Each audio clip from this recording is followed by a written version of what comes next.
beautiful Homo sapiens that inhabit this planet of immense natural beauty.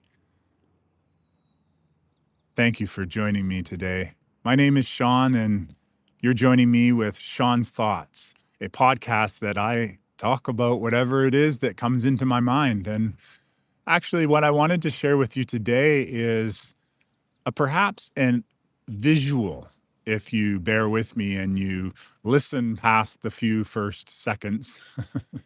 To all those people who come and go so quickly, I recognize that YouTube definitely doesn't showcase my videos, even to my own subscribers, for which I have over 13,000 of them. And yet most of them, when I say most, I mean 99% of my subscribers, never even came back for another video, funny enough. So thank you for you who are sharing your attention with me now as I paint a picture for you of how I envision New Earth being. And as I've mentioned many times before, I believe that many of these things already exist all around us. And yet there are glass ceilings and limitations that perhaps prevent us from seeing or perceiving what truly is there. And so I wanted to share with you and showcase some of the ideas that I have brought forth when it came into talking about my different blueprint projects that I imagining someday being a part of creating. And that's things such as my 5-day adventure course that I would like to create to bring people closer and, realign everyone as those who wish to participate with nature, with the forest, with a different way of perhaps existing rather than being reliant upon central systems of food production and such, that we could return ourselves to being immersed within nature rather than resisting it or, in a sense, being fearful of it. All of the stories, for instance, about animals in the forest, there was always mitigating circumstances that brought around whatever scare story that we were told, including the stories that were told by campfires. And yet, I believe that nature in its raw and authentic form is a lot more endearing or perhaps safer than we could ever imagine. So let's go into some of the thoughts that I've also talked about. A living marketplace, a place where the farmers and the producers could essentially share their products and their inventions or their essentially food with people. And although it already does happen, I definitely agree, there is still a situation that I think reflects poorly on that type of system, and the fact that these vendors have to pay to be there when I feel they should be supported 100% by the community, meaning that, if is a farmer's market, for example, that it could be an ongoing thing, staying there for more than just the weekend.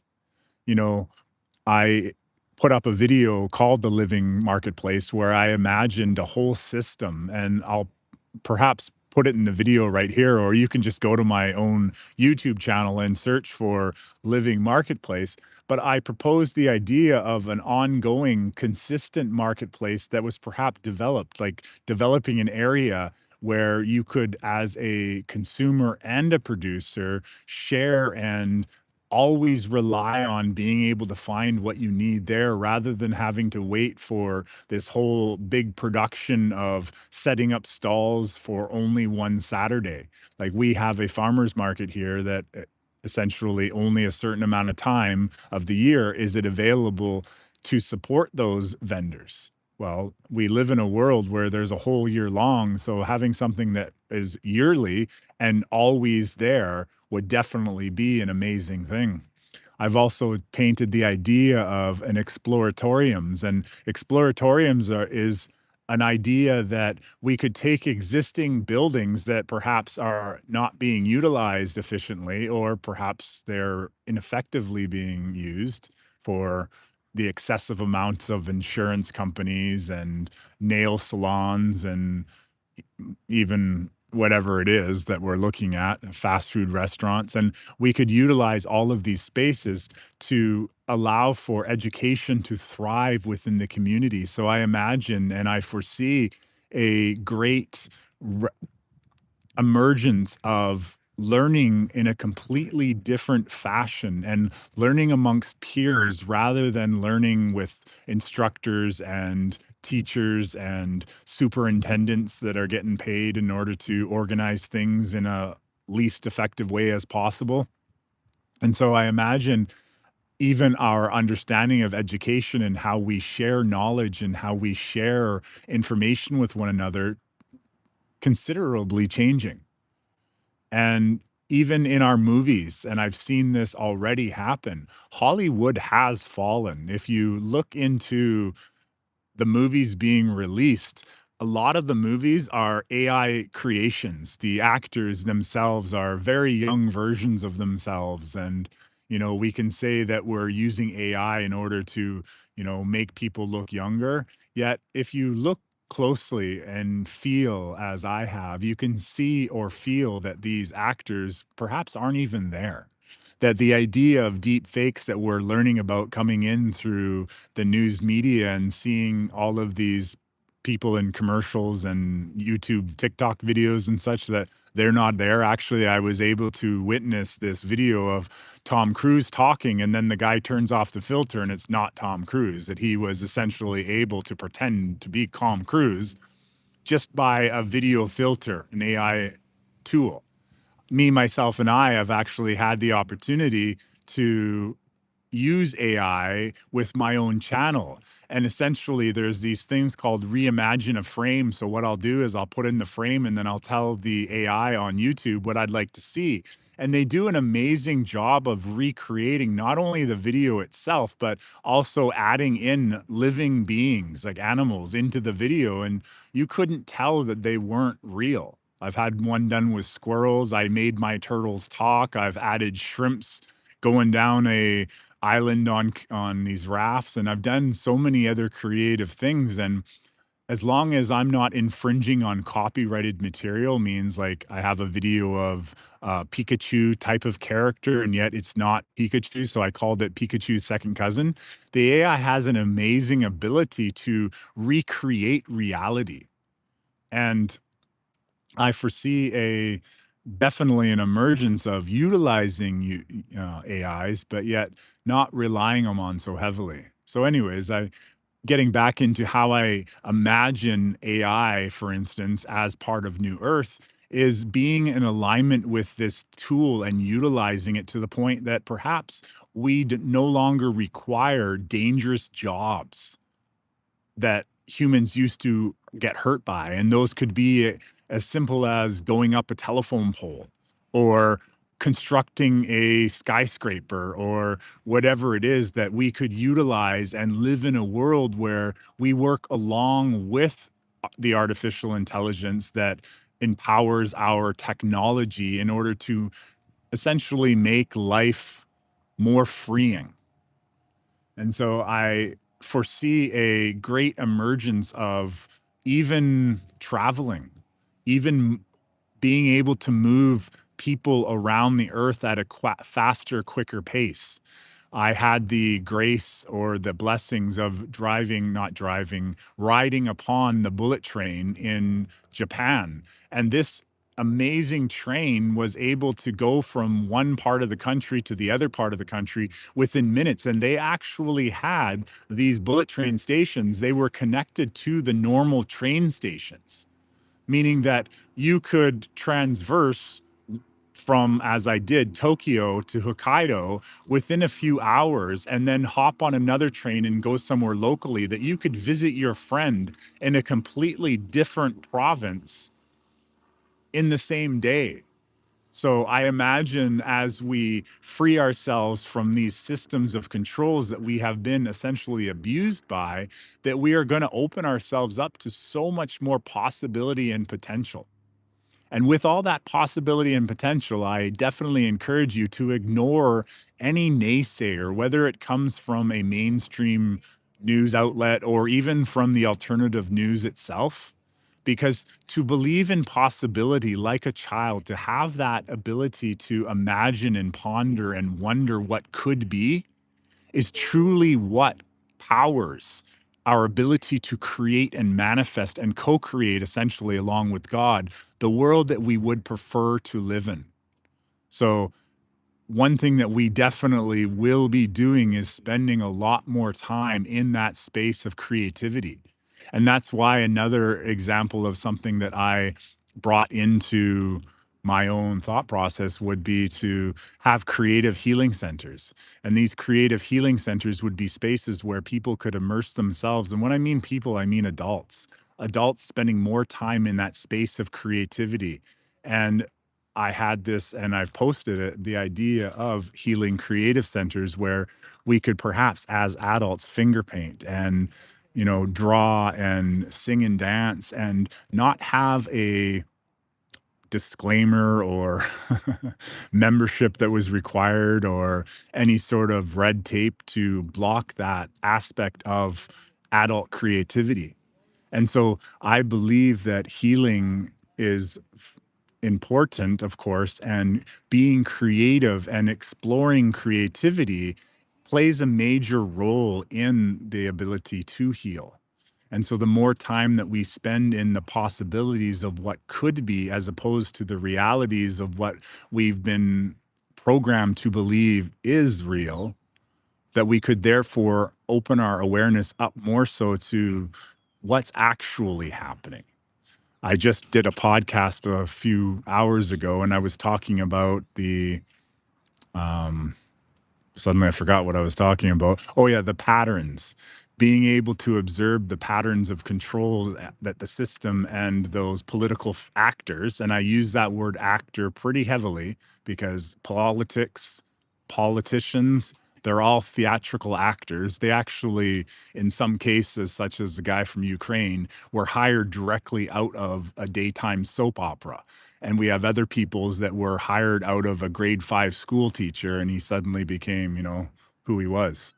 And so these actors, along with, the world that we've been put into, they're going to be seen for what they are. So as we step more into this amazing space, we are going to heal. We are going to see what was always there and reveal the truth to a lot more people. And a lot more people are essentially seeing what's happening. And that's why there appears to be so much chaos, because we are all in different stages of awakening. We are all in different categories of where we started and where we're going, because we're all going up the same mountain. And yet we may not always be on the same path. And yet our paths will intersect and will intertwine. And if you have joined with me on this podcast, this live podcast right now, you will have essentially connected for this moment of time with me. And I definitely do encourage you to go in and perhaps listen to another audio and, reconnect with me more and comment, because through comment, there's definitely a lot of self-reflection. So more ideas of what New Earth will be and is already is a heavier connection to Earth. Earth is our host. And for a long time, we have allowed those who politically pretend to be what they are essentially decimate our planet, turning beautiful ecosystems into deserts, as desert isn't a natural thing in the way that we perceive it. We've also seen deforestations over and over again. We've seen the raping of the earth when they're doing their strip mining, any mining over at all. There's actually a few places locally near me where they've actually strip mined, or maybe not strip mined is the right word, but they've decimated the local ecosystems and carved away the backsides of this particular mountain that I'm thinking of right now. And it's all just left open in the air. And that's where we get a lot more of the dust and the debris that's in our air. And essentially, it affects the rest of the world as well, because that dust gets up into the air and then it's going into our lungs and it's causing different situations. So even as we move closer and we become and essentially hold more awareness of what happens, more people will just say no, just like that famous commercial from a long time ago.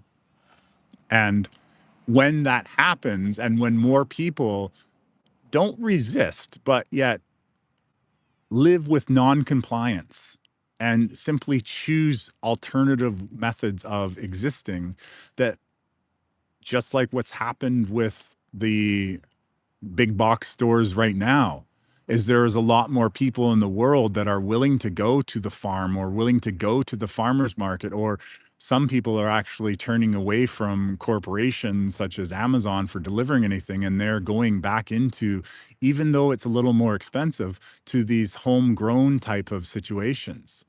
And as we move closer into that idea, we're going to have more of a reliance on one another, and to bring back those farmers markets and perhaps create those living marketplaces where a consumer can buy what they need 7 days a week, and they're no longer required to wait until Saturday morning for everyone to set up things. And if you listen to that living marketplace, there's a whole great strategy on there that we can even utilize technology for when a vendor is available and when a vendor chooses to not be available, freeing them up to support them and their families through their production of, whether it's they're making soap or they're making, bakery goods, or they're sharing their crops with you or their eggs or whatever it is, that they can even spend less time and essentially maximizing their sales within the time that they are present. And so as we move towards that, it frees up those corporate connections or those permissions that we have decided to join their downlines, and essentially letting them go by the wayside so that we can start empowering our community to be self-sufficient, sovereign, and essentially producing for the actual local consumer. And so what else do we want to imagine? So we've got there, we're going to be more creative. We're going to spend more time in healing energy. We are going to be more self-sustaining. We are going to perhaps bring back manufacturing to what we require locally, as opposed to all of these large organizations that thrive. And I say thrive off of oil or gas or transport or logistics. I once heard a story, and I say once, it was a recent GIA report where Kim was explaining that at one point in time, this man from America, he had gotten the plans for a fast speed railway on through America. And then rather than supporting that and essentially perhaps even benefiting financially from that knowledge, he actually ended up just blocking it. So if you ever wonder why, there's no bullet train in America, and yet bullet trains have been in Japan for a very long time. There's actually a bullet train, or they're called maglev, in Shanghai, China, that I took as well. If you're ever wondering why these projects aren't being brought to North America, like why, if I'm traveling from Maple Ridge all the way into Vancouver, do I have to take this severely decrepit old West Coast Express and then call it innovation? And we're essentially driving on the same railroad tracks that have been there for quite a long time. If you're wondering why it takes so long to get to work, it's because that type of things were inhibited. They were essentially thwarted in order to put us in a condition where we had to, you know, trade ourselves and our time when we wanted to fly in an airplane or fly or on a bus or train. Actually, to take a train across Canada, it takes almost forever, that most people don't bother doing it. And then they make it so expensive because you are actually spending an awful lot of time. And yet there's honestly no real reason why, with all of our technology that we have, from the immense amount of electric cars to wireless charging cars. Could you imagine that? I was looking at the specs of a car called the Nissan Aria, which I would really love to try driving that vehicle. And it actually says that it has wireless charging, and cell phones have wireless charging. Like, we have amazing technology that's coming out in these small YouTube shorts or these ads that are being placed of all these different types of materials, creating knives that are really, really sharp and charging battery packs. And we're having an emergence of all these, we'll call them new technologies, but they're not new technologies, just technologies that haven't been disclosed to us before.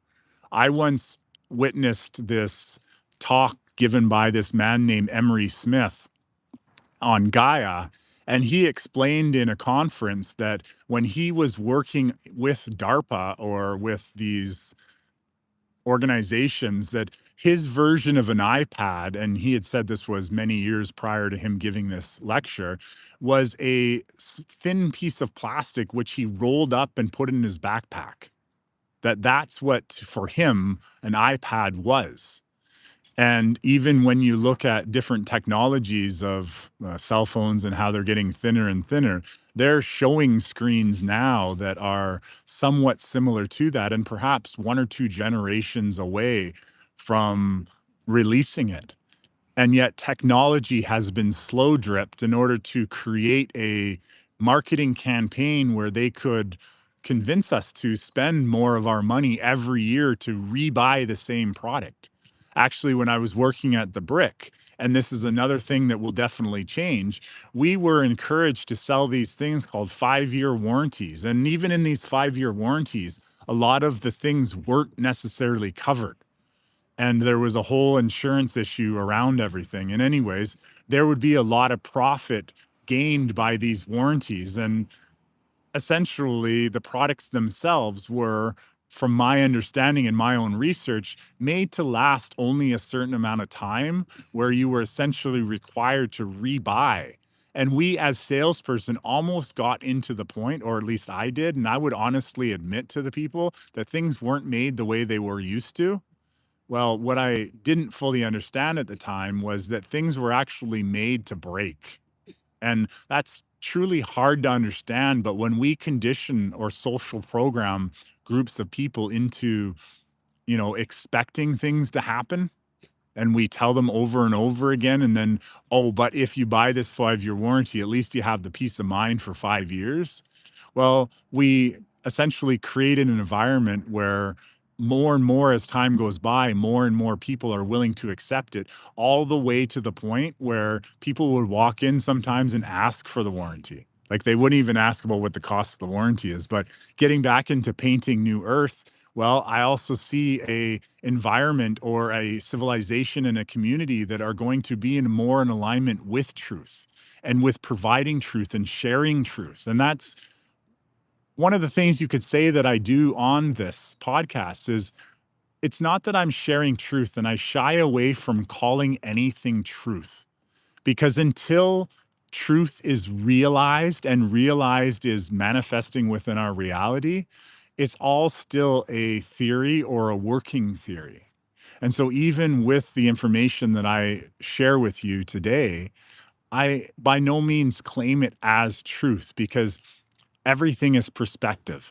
Everything is how we perceive it, and through our own social programming filters and communities that we have been even brought up in.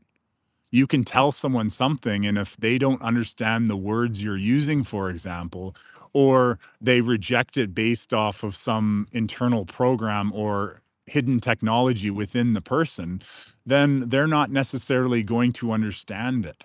And so, being in New Earth, I also, when we think of ourselves as beings, being more connectively aligned with our intuition, knowing what is true and what's not true, and essentially taking what resonates and leaving the rest.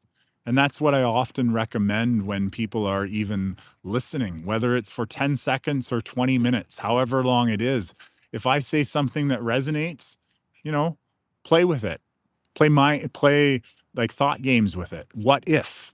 And that's what my possibilities podcast originally was, that I was working on, is these ideas of what if. What if trees could regrow? What if a telephone pole were suddenly to start growing branches again?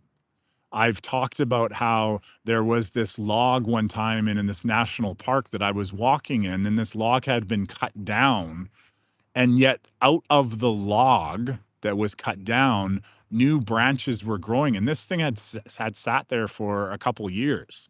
I've seen it in natural wildlife as well. And perhaps the more people that start talking about possibilities, that will start perhaps releasing our expectations on our projections upon nature, and nature can start thriving again as it once could be. And this is another, I guess, final thought in this podcast as I see I'm getting into over the 25-minute mark. I want to talk about food, because food is definitely something that has been utilized in order to limit us. It's part of the debt slavery system. It's basically part of the survival system. It essentially requires us to, play their game. One of the things I feel that, and I will definitely project this, or not project this, but release the projection so that nature could thrive as this, is that food will be in abundance going forward. There's places in our world where they laugh at our avocado because our avocado is this small little puny thing. And yet avocados in other parts of the world are these mammoth sized fruits. And there is, for instance, the lemon is another example where, lemons people see as sour, but yet the lemons in other parts are sweet. And there are places around the world where fruits grow in abundance. And me, myself, and I, when I was growing up, my grandmother had fruit trees in her yard. Other people had fruit trees in their yards. I had them even I was renting, we had them in our yards. See, fruit trees are going to begin massively growing. They started to do it last year, at least in my reality, and I expect to see a lot more of it in the forthcoming months, especially now that we're moving into the spring and summer here in North America, that fruits and differing plants are going to start giving their bounty, their in abundance. And perhaps we will no longer be required to go to these centralized chain box stores that truly were used as a corporation to control, and that we are going to be able to provide for ourselves. That the bounties of what you see a farmer growing, for example, that perhaps there's going to be a lot more fruits and vegetables growing from their plants. And maybe even when we look into the time of how long it takes for things to grow, maybe we're going to be more of a witness to what happened in, for example, that TV series Lord of the Rings, when that being, I'm not sure what his name was off the top of my head, but he was able to create massive accelerated growth. And so with this moving into this idea or world of new earth, that perhaps as these projections or expectations on what nature can do, when those are released, especially by the large amounts of fruit that does grow, so much so that there was this tree that existed near me where I saw fruit just falling off the tree in abundance. I mean, that there were bushels of fruits. And I saw this in several other places as well, where there was so many fruiting of the tree. Not to necessarily say the fruit is edible for us at this moment, but other trees as well, where they had these red berries that perhaps there's nature that's going to eat them or something, but that the actual trees themselves are going to go into fantastic growing spurts, where we will therefore be able to visually see that we are being looked after and God is here and all around us. And that perhaps through our belief of the possibility of these things, just by me saying it now, I'm sharing this out into the ripple of the consciousness, the collective. And therefore it will become possible, and at least more possible. And the more people that talk and share these ideas of what New Earth or what our future could entail, the more beauty that will be possible, because we will make it possible. You know, I love the phrase that miracles don't happen. We make them happen. And we truly do. We truly co-contribute to the creation of our own world. So if we're looking around and we are looking for chemtrails or we're looking for political corruption, guess what? You're going to find it. And if you keep looking for more of it, you're going to keep allowing for it to continue existing. And yet, if we move our attention onto something such as just sharing the ideas of what I see New Earth being, a place of abundance and nature and enough for everyone, this whole idea of lack and scarcity perhaps will fizzle away faster than we could ever imagine. And maybe that's where this idea of a timeline jump truly comes into being, because we'll just wake up one day and more of the people are going to decide, hey, I'm not going to support that big box store, or I'm not going to support that Amazon thing that essentially destroys a lot of these small mom and pop stores. And I'm going to do things differently. And I'm going to trust that although I might spend more money on something, that I will therefore essentially, through even karmatic law, if you believe in that, what goes around comes around, that I will in a sense benefit. And me, myself, and I definitely did that during last year, where things started to get more financially challenging for myself. I still continued to give away, to support local restaurants that were not franchises, and to invest my time and energy in different things that I recognized that I was supporting families through what I did. And even supporting a masseuse or something where you're gaining a benefit from, and tipping heavily, recognizing that they are worth far more than they are actually charging. There was this one place that I would spend a lot of money going to, and it was a place called Big Feet. And they have these beautiful people there that, these Chinese people, and they're all trained very well in massage. And, you know, it's turned into a foot massage as opposed to what it actually is, which is, reflexology. And that's the science of the meridians within the feet being able to release the energetic blockages that exist within the body.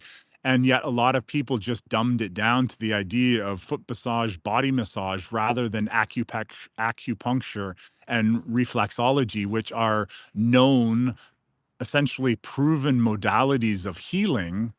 And these people have great skill. And so I would always ensure that I would tip them far more than they essentially even receive for participating in the massage with me. And so I definitely see us moving into more of a community and respecting the, essentially, the abilities and powers that more people have within our community. Even the amount of people who know how to fix a car, you know, that's a phenomenal skill. If you know how to fix a car, that's going to be a great requirement. Anyways, so thank you so much for sharing your time and intention with me. I see that many people have come and gone. I see in the beginning of this podcast, uh, two or three people came on and commented for a quick second and then disappeared. And so I highly encourage you, if you've gotten to this point, congratulate yourself, because very few people have.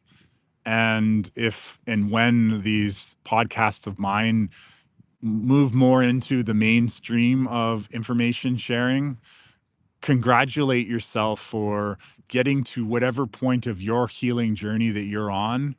And I look forward to sharing more thoughts with you about the possibilities of what our planet could be. Because if you look around right now, there is so much chaos and confusion out there.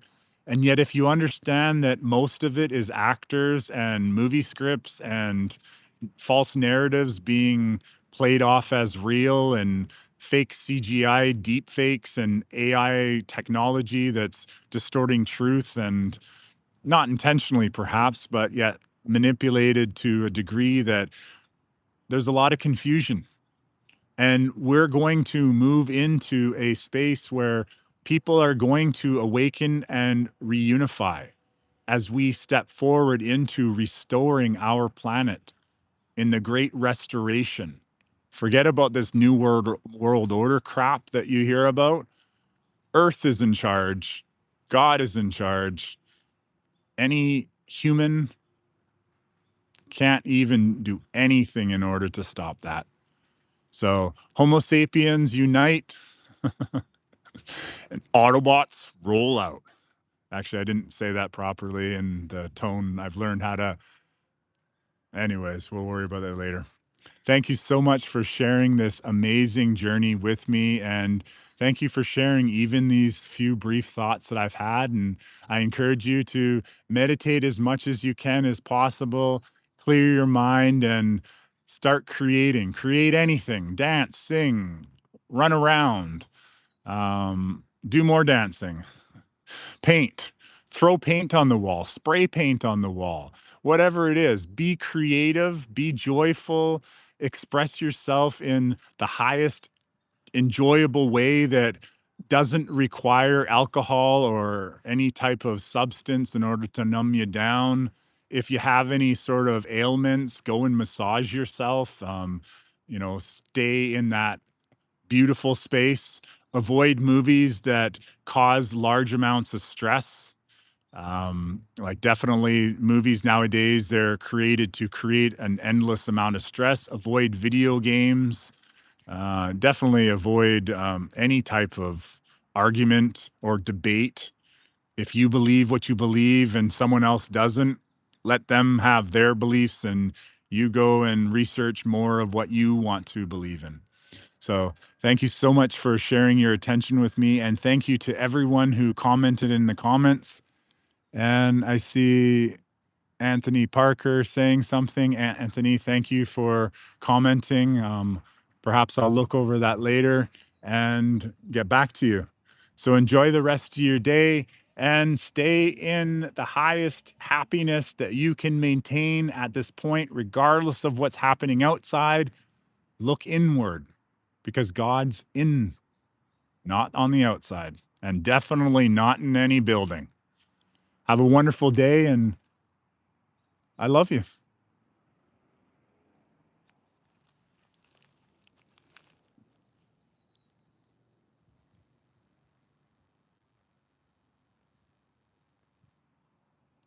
Hello, Tech Gadget. Thank you so much.